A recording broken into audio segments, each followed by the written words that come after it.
함께 따라 하시겠습니다. 부활하신 예수님이 만난 사람들. 모든 종교마다 그 종교 창시자의 탄생을 축하하고 그날을 축제로 지키는 날들이 있습니다. 석가탄신일이라든지 성탄절이 그런 의미의 날이라 할 수 있겠죠. 그러나 기독교만이 갖는 아주 독특하면서도 세상 그 어떤 종교도 흉내낼 수 없는 절기가 하나 있습니다. 그게 바로 기독교의 부활절입니다. 지금도 몇몇 나라를 가보면 그 종교 창시자의 시신을, 유해를 보관해 놓은 아주 특별한 곳들이 있는데요, 기독교는 그런 곳이 존재하지 않습니다. 왜입니까? 예수님이 부활하셨기 때문에 그렇습니다. 이처럼 예수님의 부활 사건은 인류 역사상 가장 놀랍고도 위대한 사건이 아닐 수 없습니다. 예수님의 부활로 영적 질서와 체계, 그리고 시간마저도 새롭게 재편성되었습니다. 우리 기독교가 일요일을 주의 날, 주일로 지정하여 진정한 안식일이요 성일로 지키는 이유가 바로 이 예수님의 부활 때문에 그렇습니다. 예수님의 부활이 모든 것의 중심이요 또한 핵심이 된 것이죠. 따라서 우리 그리스도인들은 부활절 당일날만 근사하게 부활절을 지키고 끝나서는 절대 안 됩니다. 어쩌면 사단은 이것을 노릴지 모릅니다. 예수님의 부활 사건을 부활절만 지키고 잊어버리게 만드는 것이죠. 성도 여러분, 우리는 매주일마다 예수님의 부활을 기억하며 기쁨과 감격 가운데 예배해야 합니다. 뿐만 아니라 지난 40일 동안 우리 성도들이 십자가의 고난에 깊이 동참하면서 사순절을 지켰던 것처럼 부활하신 예수님이 40일간을 이 땅에서 머무셨던 것을 기억하며 부활절 이후에 40일 정도는 예수님의 부활을 더 깊이 묵상하고 부활절의 그 감동을 계속해서 이어가야 합니다. 그래서 저는 이번 4월 한 달 동안 매주일 예수님의 부활에 관한 말씀을 시리즈로 설교하려고 합니다. 바라기는 매주일 선포될 말씀을 통해 다시 한번 성도들 모두가 부활의 기쁨과 감격을 누리실 뿐만 아니라 어두운 이 세상 속에서 부활의 능력으로 승리하는 삶을 살아갈 수 있기를 주님의 이름으로 축원합니다. 따라 하시겠습니다. 두려움에 갇힌 자를 만나 주셨습니다.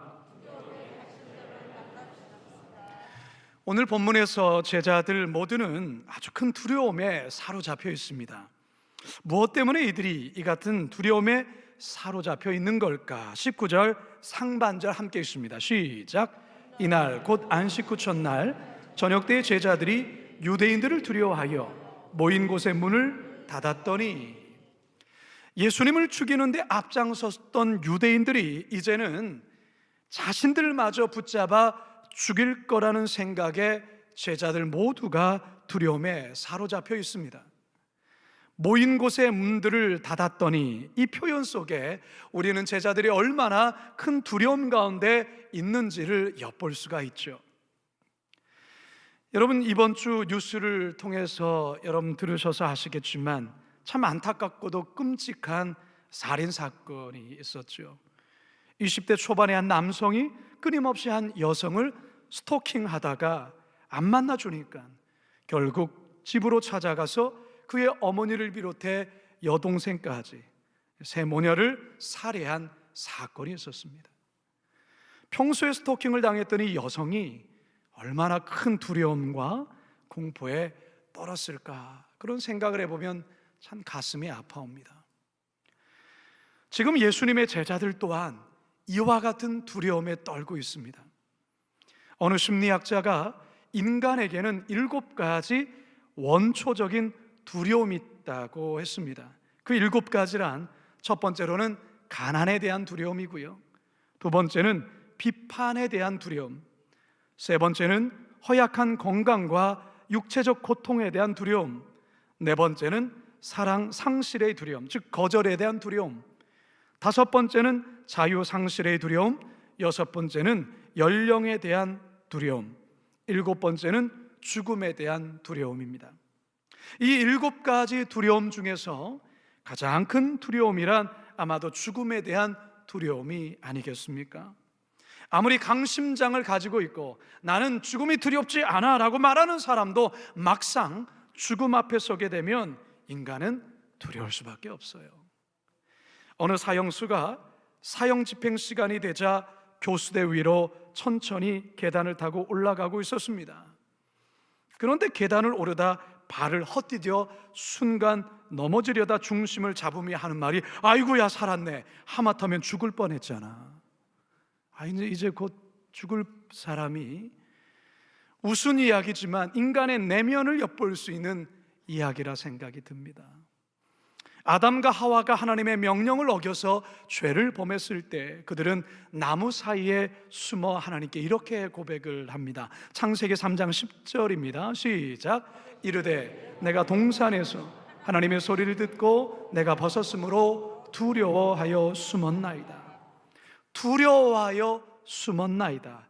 이게 바로 인간 실존의 모습이라는 것입니다.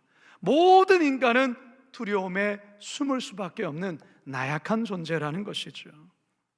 그런데요, 우리 하나님, 이처럼 두려움에 떨고 나무 사이에 숨어있는 아담과 하와를 그를 찾아서 와 주십니다. 창세기 3장 9절을 함께 읽어볼까요? 시작. 여호와 하나님이 아담을 부르시며 그에게 이르시되 내가 어디 있느냐. 아담을 부르시며 그에게 이르시되, 오늘 본문에서의 제자들 또한도 유대인들로 인해서 그 두려움 속에 문을 굳게 걸어 잠근 채 숨소리조차 내지 못하고 있을 그때에 부활하신 예수님, 두려움에 떨고 있는 제자들을 직접 찾아와 주십니다. 그리고 이렇게 말씀하시죠. 19절 하반절입니다. 시작. 예수께서 오사 가운데 서서 이르시되 너희에게 평강이 있을지어다. 우리 예수님 두려움에 갇힌 이 제자들을 불쌍히 여기시는 거예요. 그리고 그런 제자들을 찾아가 만나 주십니다. 그리고 말씀하십니다. 평강이 있을지어다. 히브리어로 샬롬이에요. 샬롬. 우리 자분들에게 한번 인사해 볼까요? 샬롬. 쌍놈 이거 아니에요. 샬롬이에요. 샬롬. 너에게 평강이 있을지어다. 예수님께서 이 샬롬에 대한 선포를 한 번 더 하세요. 21절 상반절 함께 읽습니다. 시작. 예수께서 또 이르시되 너희에게 평강이 있을지어다. 성도 여러분, 인간의 그 모든 마음속에 자리하고 있는 그 원초적인 두려움은 싸운다고 극복할 수 있는 게 아니고요, 우리 안에 있는 그 두려움은 부활하신 예수님을 만날 때에 비로소 극복할 수가 있는 것입니다. 더불어서 부활하신 예수님이 우리를 향하여 샬롬이라 선포하실 때 그 두려움은 사라지게 되고 우리 안에 말로 다 할 수 없는 기쁨이 임하게 됩니다. 20절 하반절입니다. 시작. 제자들이 주를 보고 기뻐하더라. 사랑하는 성도 여러분, 혹시 여러분들에게도 이 제자들과 같은 불안함과 두려움이 있습니까? 죽음에 대한 두려움이 나도 모르게 순간순간 파도처럼 다가오십니까? 불확실한 미래에 대한 답답함이 알 수 없는 두려움으로 다가오십니까? 취업에 대한 두려움, 은퇴 후의 삶에 대한 두려움, 건강에 대한 두려움, 자녀들 앞날에 대한 두려움들이 여러분 내면 안에서 요동치고 있습니까? 그렇다면 이 시간 부활하신 예수님이 그런 여러분들을 만나기를 원하십니다. 그리고 여러분들을 향해 이렇게 말씀하십니다. 너희에게 평강이 있을지어다. 바라기는 이 주님의 음성을 듣고 여러분들 안에 있는 그 두려움이 사라지며 진정한 기쁨이 밀물처럼 밀려 들어오게 되기를 주님의 이름으로 축원합니다. 두 번째 따라 하시겠습니다. 불신에 갇힌 자를 만나 주셨습니다. 예수님의 부활을 처음 목격한 이들은 예수님의 11명의 제자들이 아니고요, 예수님을 따르던 여인들이었습니다. 우리가 대하고 있는 요한복음에는 막달라 마리아 한 여인만 등장하고 있지만 누가복음에서는 막달라 마리아를 비롯해 여러 여자들이 등장을 합니다. 한번 보실까요? 누가복음 24장입니다. 시작. 이 여자들은 막달라 마리아와 요한나와 야고보의 모친 마리아라, 또 그들과 함께한 다른 여자들도 이것을 사도들에게 알리니라. 막달라 마리아를 비롯해서 여러 여인들이 부활하신 예수님의 소식을 듣고 또한 그것을 보고 나서 그는 제자들에게 달려가서 이 소식을 전합니다. 그런데 제자들의 반응이 시큰둥해요. 아니, 시큰둥함을 넘어서 아주 냉담해요. 24장 11절도 한번 읽어볼까요? 시작. 사도들은 그들의 말이 허탄한 듯이 들려 믿지 아니하나. 이 허탄한 듯, 이 허탄이라 쓰여진 헬라어는 레로스라는 단어인데요, 어리석은 말, 때로는 과대망상증이라는 의학적 용어로도 씁니다. 그러니까 이 제자들이, 여자들이 예수님이 부활하셨다는 이 말에 대하여서 어리석은 말로 들었을 뿐만 아니라 헛것을 보곤 과대망상증 환자로 보고 있다는 거예요. 그만큼 제자들의 마음에는 이 불신이 가득 차 있습니다. 심지어 이후에 예수님께서 제자들에게 나타나셔서 부활하신 자신의 모습을 드러내 보여줍니다. 그런데 그럼에도 불구하고 그 보이는 예수님을 유령이라 생각하는 이들도 있었다는 겁니다. 누가복음 24장 37절에서 39절입니다. 시작. 그들이 놀라고 무서워하여 그 보는 것을 영으로 생각하는지라. 예수께서 이르시되 어찌하여 두려워하며 어찌하여 마음에 의심이 일어나느냐. 내 손과 발을 보고 나인 줄 알라. 또 나를 만져보라. 영은 살과 뼈가 없으되 너희 보는 바와 같이 나는 있느니라. 예수님이 바로 앞에 있는데도 불구하고 의심하고 있다라는 거예요. 이 불신의 모습, 제자 도마가 그야말로 최절정의 모습을 보여줍니다. 이 제자들이 예수님의 부활하신 모습을 보는 그 자리에 도마가 빠져 있었던 것이죠. 제자들이 예수님이 부활하셨다 얘기하니까 이 도마는 자신의 손으로 예수님의 그 못자국 난 손과 창자국 난 옆구리에 그 만져보지 않고는 나는 믿을 수 없다라고 소리를 치죠. 요한복음 20장 25절입니다. 시작. 다른 제자들이 그에게 이르되 우리가 주를 보았노라 하니 도마가 이르되 내가 그의 손에 못자국을 보며 내 손가락을 그 못자국에 넣으며 내 손을 그 옆구리에 넣어보지 않고는 믿지 아니하겠노라 하니라. 이 믿지 아니하겠노라, 이 헬라 원어를 보면 아주 강한 부정으로 되어 있는데요, 이 원어의 직역을 하면 나는 결코 믿지 않겠다라는 말이에요. 얼마나 그 마음에 불신이 가득 차 있는지 모르죠. 여러분, 사람이요, 한번 이 불신과 의심에 깊이 빠지면 잘 헤어나오지를 못합니다. 아무리 사실을 설명해 줘도, 예수님이 지금 직접 나타나서 보여주는데도 불구하고 제자들은 저거 유령 아닌가? 의심하고 있다는 거예요. 여러분, 교회를 다니는 성도들 중에서도 이 불신과 의심의 덫에 깊이 빠져서 교회를 다니는 분들도 더러 있어요. 제가 예수님을 아주 뜨겁게 만나고 열심히 전도도 하고 또 열심히 예배도 참가하는 어느 날 저도 모르게 순간 갑자기 의심이 제 마음 가운데 이렇게 싹이 나는데, 그런 이후로부터는 이 성경의 말씀도 이거 가짜면 어떻게 되지? 거짓이면 어떻게 되지? 이런 생각이 막 몰려왔던 적이 있어요. 그러니까 참 마음의 믿음이 너무 혼란스러운 거예요. 얼마나 마음이 힘들었는지 모릅니다. 여러분, 그렇습니다. 이 불신과 의심의 덫에 빠지게 되어지면요, 우리의 신앙이 흔들려 버립니다. 과거에 열심히 교회에 헌신도 하셨고 모든 것을 다 바쳐가며 교회를 하셨던 성도가 어떤 이유로 교회에 대해서 실망을 하거나 목회자에 대해서 실망하게 되어지면 그 이후로 교회에 대해서 굉장히 불신적인 그리고 냉소적인 그런 태도를 갖게 됩니다. 성도들 가운데 기도 제목을 내놓을 때에 그 기도 제목 속에는 자신의 남편이 또한 그런 자녀로 인해서 눈물로 기도하는 그런 권사님들, 집사님들의 기도 제목을 볼 때가 있어요. 예전에는 아주 열심이었어요. 아주 헌신적이었어요. 그런데 그 마음이 불신의 마음으로 바뀐 거예요. 의심의 마음으로 바뀐 거예요. 냉소적으로 바뀌어버렸다는 것이죠. 여러분, 사람과의 관계도 마찬가지입니다. 여러분, 가족에 대한 불신의 마음을 갖게 되면 어떻게 될까요?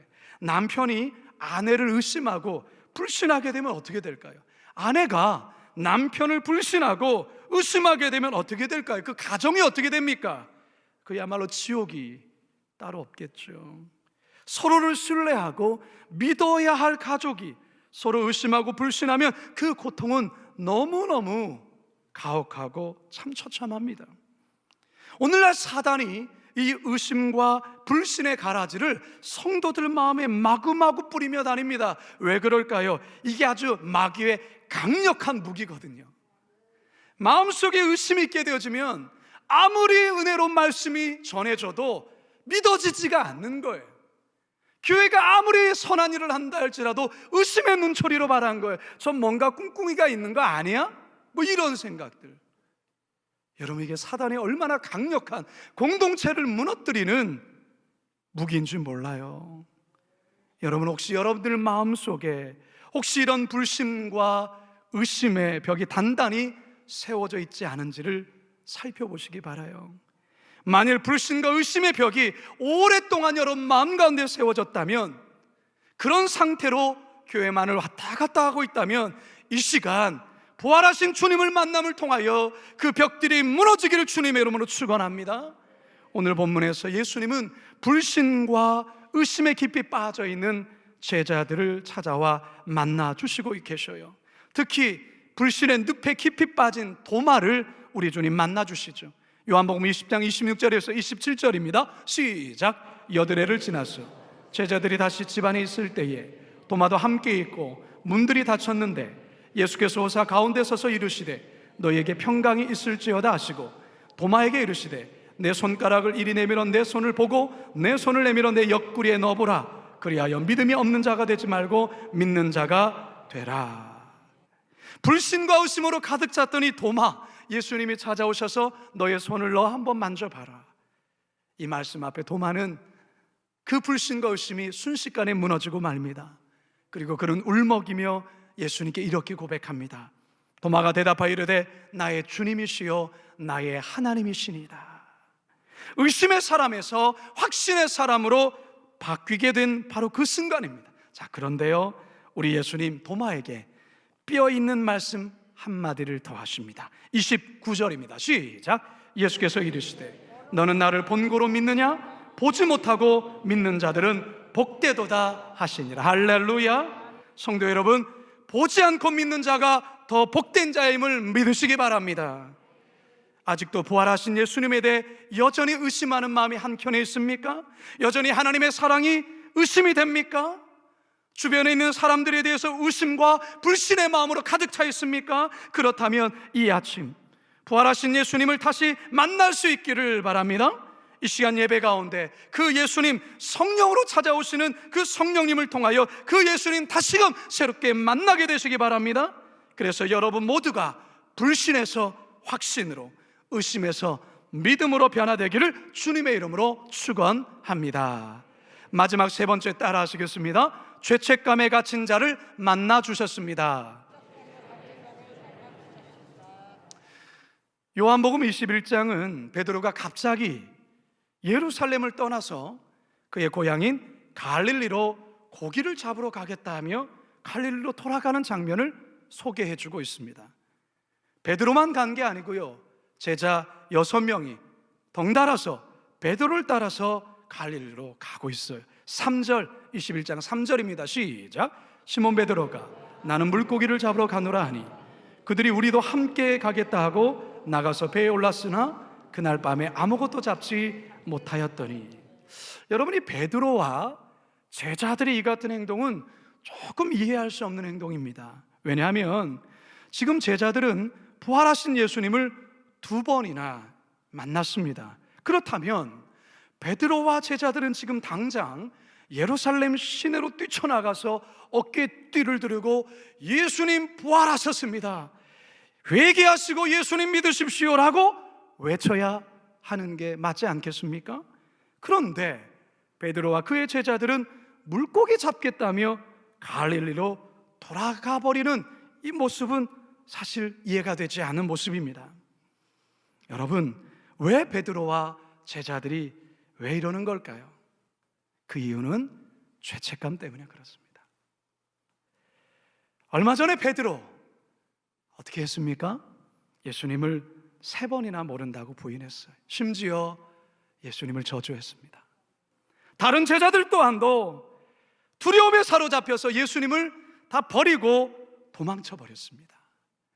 죽은 줄만 알았던 예수님, 부활하셔서 자신들에게 2번이나 나타나 주셨지만, 그것이 기쁜 것은 맞지만, 그런데 예전처럼 예수님 앞에 나갈 수가 없습니다.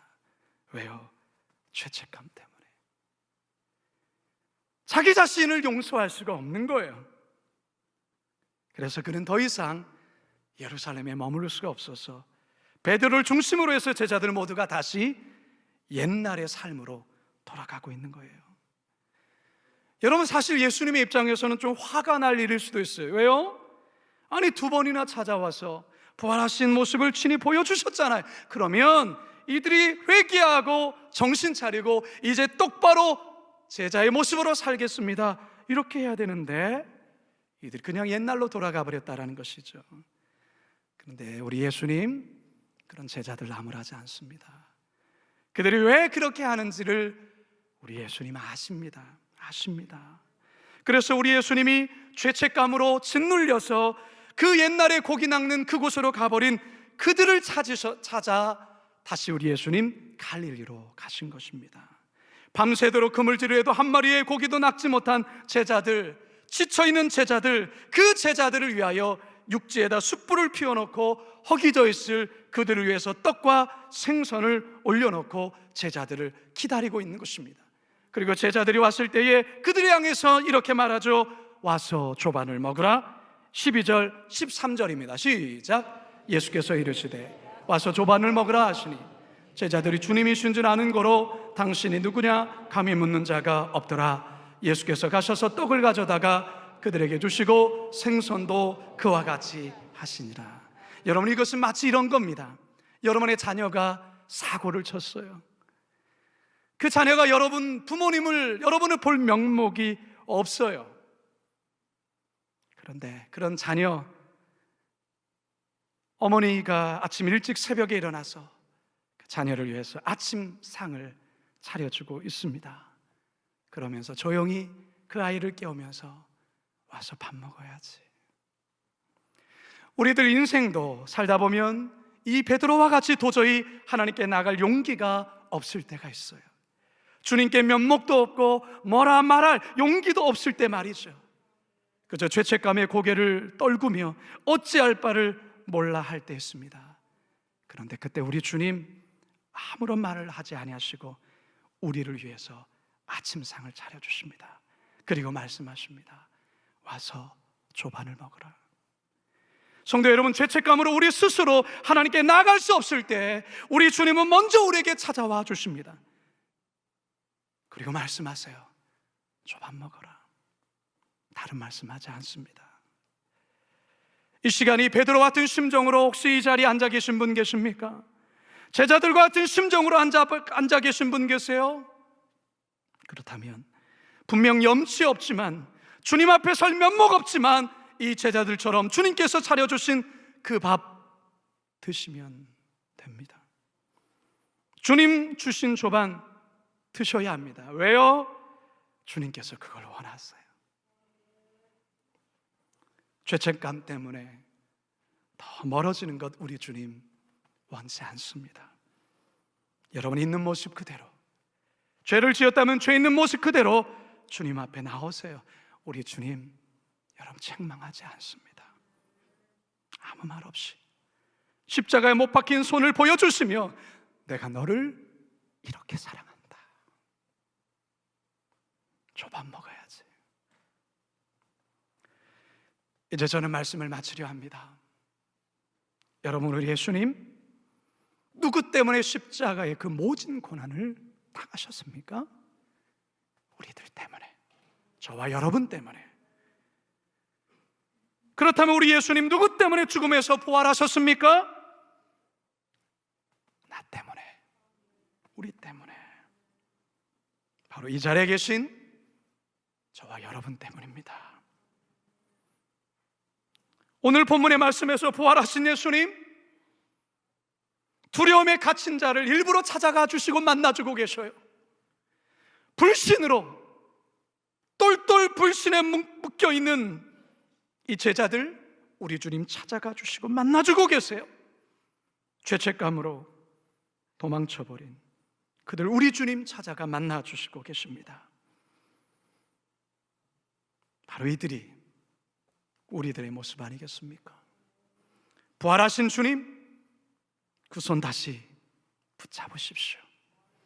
두려움이 있을지라도, 불신이 있을지라도, 죄책감이 있을지라도 부활하셔서 찾아오신 그 주님 외면하지 마시고 그 손 잡으세요. 주님 차려주신 조반 드세요. 그러면 다시 힘이 생길 거예요.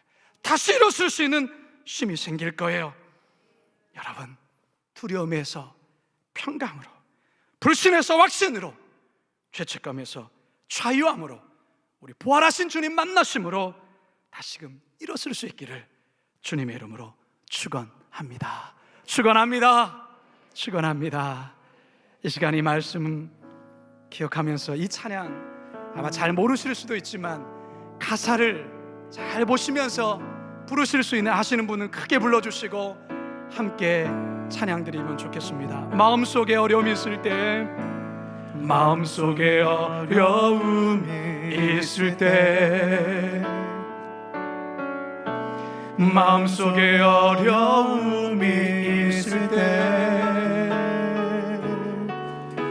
마음속에 어려움이 있을 때 주님 내게 먼저 오사 내 마음을 만지고 주님 앞에 나올 수 없을 때, 주님 앞에 나올 수 없을 때, 주님 앞에 나올 수 없을 때 주님 날 먼저 안으시네.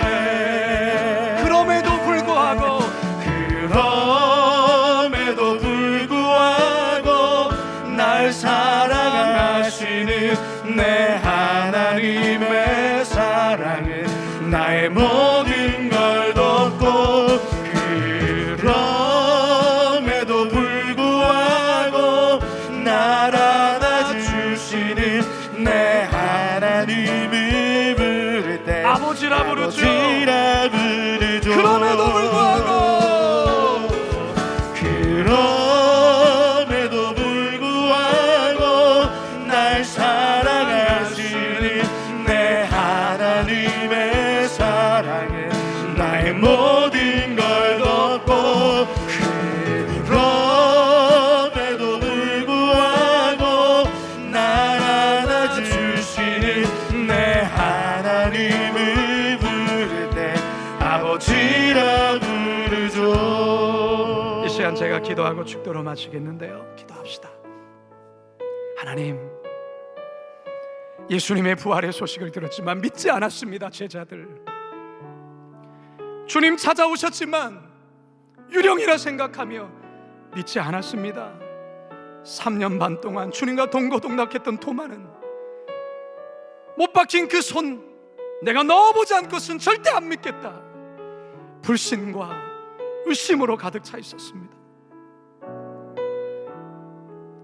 더 이상 주님 앞에 나설 수 없는 그 죄책감, 주님, 이 제자들의 모습이 나의 모습이고 우리들의 모습입니다. 부활하신 예수님을 기뻐하면서도 일상의 삶을 살면서 우리는 이 세 가지의 문제 앞에 여전히 묶여 있을 때가 많았음을 고백합니다. 주님, 다시 주님 앞에 몸둘 바 모르겠지만 나아가겠습니다. 주님 차려주신 조반 먹겠습니다. 그리고 다시 힘내겠습니다. 그리고 다시 주님 손잡고 일어서겠습니다. 우리 성도님들, 부활하신 주님 오늘 만나고 다시 일어서서 이 한 주 동안 힘있게 살아갈 수 있도록 인도하여 주시옵소서. 감사드리며 예수님의 이름으로 기도드리옵나이다.